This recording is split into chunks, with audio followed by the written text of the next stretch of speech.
Years pass, presidents come and go, but when Barack Obama speaks, his words still cut through the noise. And on this night, his quiet logic left Ivanka Trump without a single thing to say. It was one of those nights that felt bigger than the event itself. The air carried a sense of importance, like everyone in the room already knew something unforgettable was about to happen. The hall was enormous. Rows of chairs stretching all the way back. Lights shining down from above. Television cameras quietly humming as they captured every glance, every movement. People whispered softly, not wanting to break the electric stillness. This wasn't a regular talk show or a political campaign. It was a national forum, a serious event dedicated to one of the country's most urgent issues, the growing crisis faced by America's senior citizens. The event had been advertised for weeks and millions were watching from home. The title on the large digital screen behind the stage read, "Caring for America's Elders, Challenges and the Way Forward." But what really drew people in were the names on the program. Two guests of honor, two figures from very different worlds.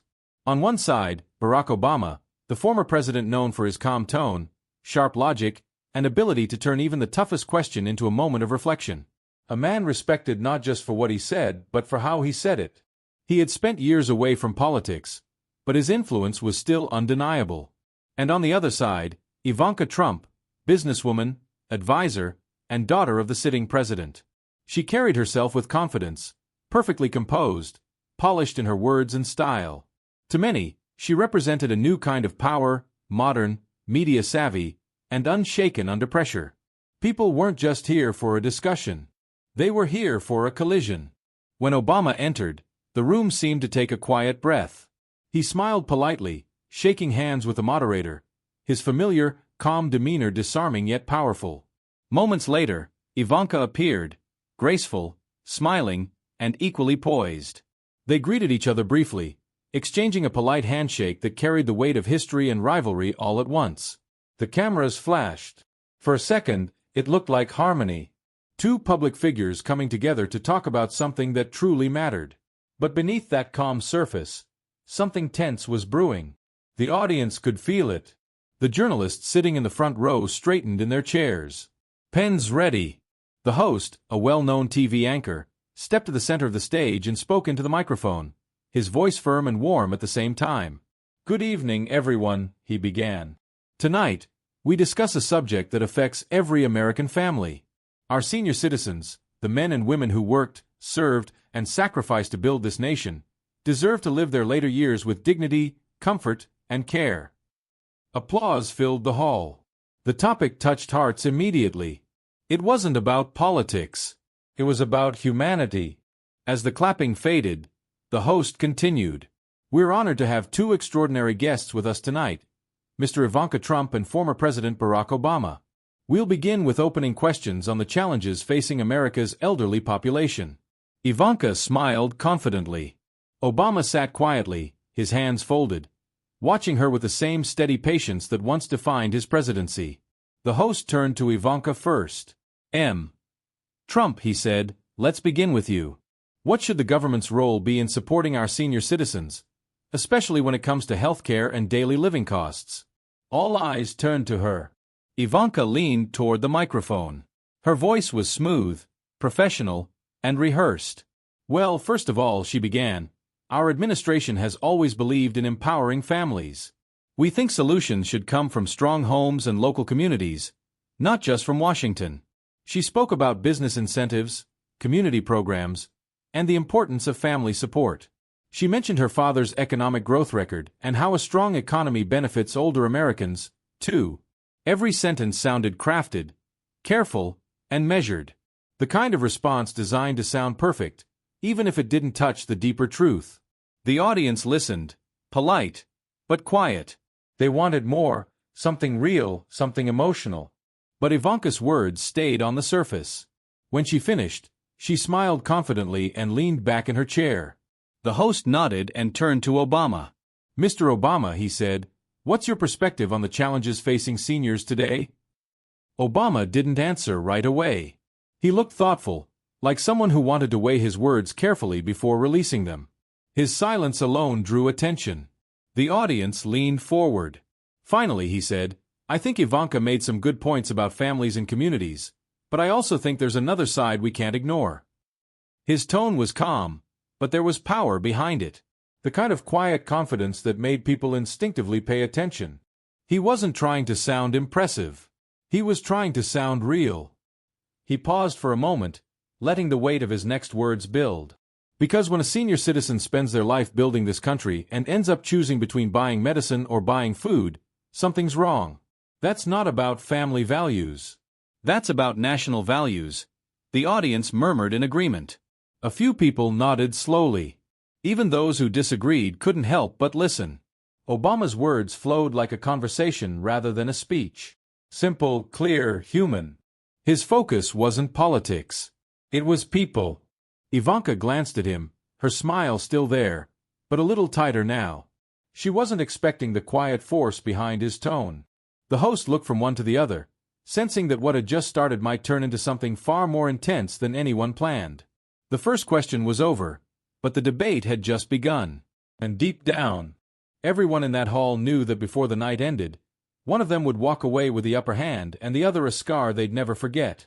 The lights dimmed slightly as the camera focused on Ivanka Trump. The audience waited, their eyes fixed on her. She was known for her poise, her ability to appear untouched by pressure. Tonight, though, there was something sharper in her expression, a glimmer of determination mixed with pride.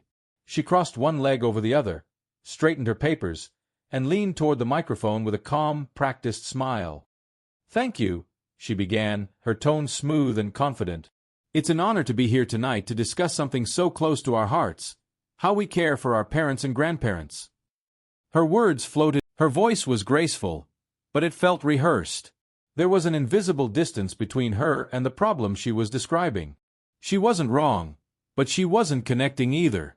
Ivanka continued speaking about how her father's administration had created economic growth and new jobs, how that prosperity was helping older Americans live better lives. She listed achievements, programs, and tax incentives. Each sentence sounded like it had been carefully reviewed by a team of advisors before making its way to the microphone. Then she smiled again and said, "We believe in empowering individuals, not creating dependents. Seniors deserve dignity, not pity, and the best way to protect their dignity is through opportunity." Her final words drew polite applause. The sound was respectable, but short-lived, almost like the audience clapped because they knew they should, not because they wanted to. A few people in the front row glanced at Obama. He was sitting perfectly still, pen in hand, expression calm, but his eyes were focused, sharp, almost analytical. When the applause faded, the host leaned forward and said, "Thank you, Miss Trump. Mr. Obama, you've heard Ivanka's opening thoughts. What's your take on the state of senior care in America today?" Obama smiled slightly, not mockingly, but in a way that signaled he'd been waiting for this moment. He took a breath and began. "Ivanka makes some strong points about family and responsibility. I think we can all agree those values are essential." But he paused for a beat and the silence in the room thickened. What happens to the people who don't have a family to care for them? Every head in the audience turned toward him. He spoke slowly, not as if delivering a speech, but as if having a conversation. His voice was low, steady, and warm. Right now, across this country, millions of older Americans are living alone. They've worked hard their entire lives. They've raised children, paid taxes, built communities, and now they're struggling just to keep the lights on. They're not asking for handouts. They're asking not to be forgotten. The atmosphere shifted. The polite, measured energy that had filled the room during Ivanka's remarks was replaced by something deeper. Empathy. Obama continued. "We talk about family values, and we should, but leadership isn't just about what happens inside our own homes. It's about how we treat those who don't have anyone left at their dinner table." Ivanka adjusted her posture, watching him carefully, her expression unreadable. He went on painting quiet, powerful images that stayed in the audience's minds. "I met a retired bus driver once," he said. "She told me she had to choose between paying for her heart medication and paying rent. She looked me in the eye and said, 'Mr. President, I can't afford both, but I can't live without either.' That's not a problem you fix with slogans. That's a problem that needs compassion and real reform."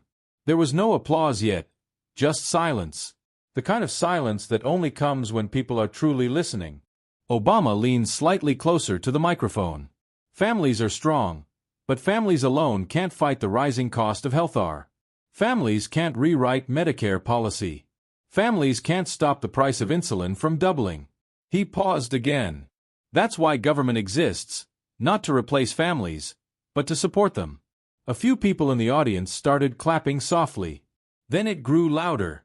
The message was simple, but it hit home. Ivanka tilted her head, her smile returning, though a little tighter this time. She wasn't expecting this quiet, controlled tone from Obama.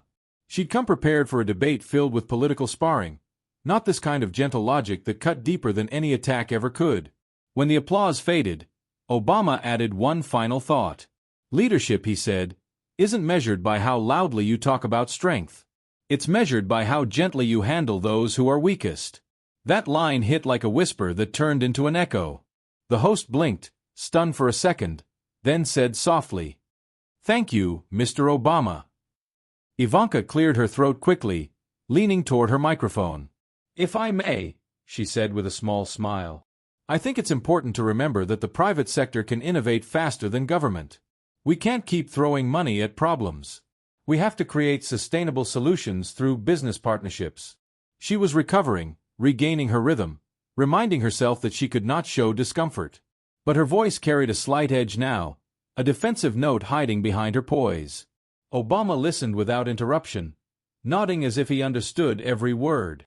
But there was something in his eyes, quiet certainty, maybe even a touch of sadness, as if he knew exactly where this conversation was heading. When she finished, she gave him a look that was polite but challenging, the kind that said, "Your move." He didn't answer right away. He glanced down at his notes, then looked back up, his expression unreadable. And at that moment, everyone in the room could sense it. Something was coming. The polite tone, the careful words, the safe debate, all of it was about to end. What began as a discussion about senior citizens was about to turn into a clash of minds, values, and truth itself. The calm before the storm was over. The moment Obama began to speak, the atmosphere in the hall shifted. It wasn't loud or dramatic. It was quiet. That kind of silence that comes when people lean in without even realizing it. He didn't need to raise his voice or pound the table to command attention. The calm in his tone did it for him. He began softly, almost like he was thinking out loud. "You know," he said, "I've met a lot of seniors in my life, men and women who worked hard, played by the rules, and gave everything they had to their families and communities. And what strikes me most isn't how tired they are, but how forgotten they feel." The audience stilled completely. Even Ivanka, who had been flipping through her notes, looked up. Obama's voice carried warmth, but also weight. Like every word was chosen carefully, meant to land with meaning. He continued, "Imagine this. A woman who worked 35 years in a factory. She raised 2 kids, paid her taxes, never missed a day of work. Now she's 72, and she can't afford the medicine her doctor prescribed. Every month, she looks at her bills and asks herself a question no one her age should ever have to ask. What can I live without this month?" The audience's eyes were on him, unmoving. He wasn't just talking numbers. He was painting pictures. He paused, letting the image sink in before moving on. Or think about the man who fought for this country, served proudly, came home, worked in construction his whole life. Now his rent keeps climbing, but his pension doesn't. He's not asking for luxury. He just wants a warm home and a meal he doesn't have to skip. Someone in the crowd murmured quietly and a few heads nodded. There was something painfully real. If the people who once built our homes now can't afford one themselves, then we've missed something important along the way. He shifted slightly in his seat, his expression thoughtful. Let's be honest, for many seniors, life feels like it's getting harder, not easier. Prices go up. Medicine gets more expensive. Social Security barely covers basic needs. And when they turn to the system that promised to protect them, they find walls instead of doors. He didn't need to attack anyone directly. The truth itself was enough of a weapon. Medicare was supposed to be a shield, he said. But too often it's a maze. You try to get care and you get paperwork. You try to see a doctor and you get waiting lists. You try to find help and you end up lost in a system that forgot how to listen. The host sitting quietly to the side didn't interrupt. Even he looked absorbed in the moment. Obama's tone softened again, like he was speaking not to the room, but directly to someone out there watching. Maybe an elderly viewer sitting alone at home. These are not just statistics. These are people's lives. These are our parents, our grandparents, our neighbors, and how we treat them says everything about who we are. He let those words linger. Then he leaned forward slightly, his voice taking on more strength. Now, I know there are people who say the government shouldn't do too much, that people need to take care of themselves. I understand that argument, but when you're 80 years old and your body doesn't work like it used to, and you've already given everything you had, who exactly are you supposed to turn to? The room was utterly still, he went on. We can talk about innovation or free markets or private solutions, but at the end of the day, this isn't about business. It's about values. It's about whether we're willing to look after those who looked after us. Then his voice dropped just a little lower.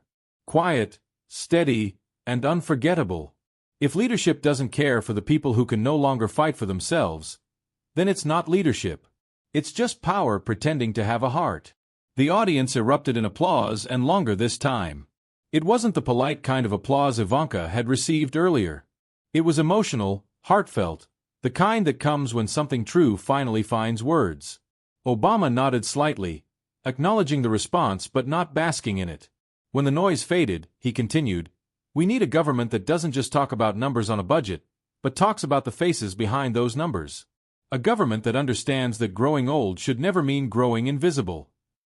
He began to list solutions, not like a policy expert, but like a neighbor offering ideas. We need stronger financial support for seniors, benefits that actually keep up with the cost of living. We need to protect Medicare, not chip away at it.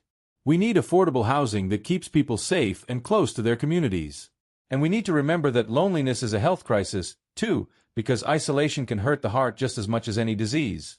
Each idea sounded simple but powerful, grounded in empathy and logic. He didn't sound like he was promising miracles. He sounded like someone who genuinely believed things could get better if people cared enough to try. By the time he stopped, the room felt different. Even those who disagreed couldn't ignore the clarity of what they just heard. There was no shouting, no showmanship, just truth laid bare piece by piece until no one could pretend not to see it. Obama smiled faintly, almost sadly, as if to say the problem was obvious, and that was the tragedy of it all. He ended softly. We measure our greatness not by how high the young can climb, but by how gently we carry the old. And that was it. The applause came again, louder, longer, echoing off the walls of the hall. Ivanka sat still, expression unreadable, her fingers gripping the edge of her notes. She hadn't expected this kind of quiet storm. Not an attack, but something far more powerful. Compassion wrapped in logic. The host finally cleared his throat, breaking the silence. "Thank you, Mr. Obama," he said, his voice slightly shaky. That was quite something. But before he could ask the next question, Ivanka leaned forward suddenly, her face tightening into a smile that didn't reach her eyes. And that's when the debate began to change. Because Ivanka wasn't about to let this moment in quietly. The room had just finished echoing with applause. People were still processing what they'd heard from Obama. That mix of compassion and hard truth that made it hard to argue back. But then, just as the crowd began to settle, Ivanka Trump leaned forward in her seat, eyes sharp, her voice slicing through the calm like a blade. "Let's be honest," she said with a tight smile. "All these problems you mentioned, the financial struggles, the health care issues, the housing crisis, they didn't appear overnight. They came from years of weak leadership and empty promises, including, if I may remind everyone, your time in office, Mr. Obama." The air seemed to shift. People turned toward her, curious and cautious. Obama didn't react. He just sat there, hands folded, watching her with quiet patience.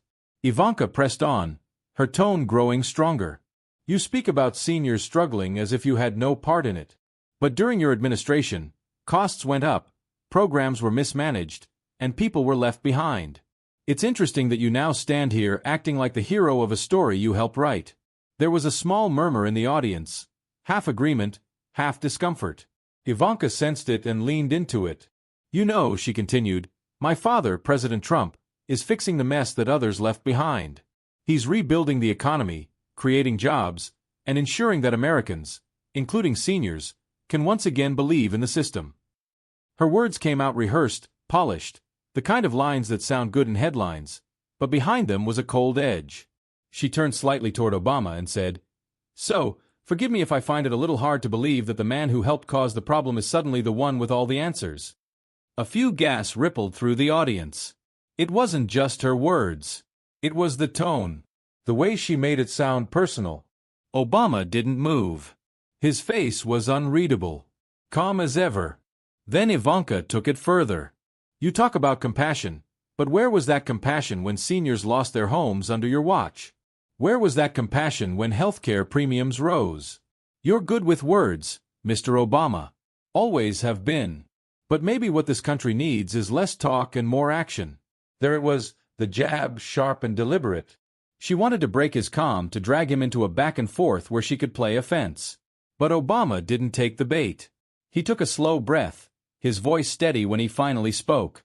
"Ivanka, I appreciate your passion," he began, his tone kind but firm. "But when you blame others, especially without context, you miss something important.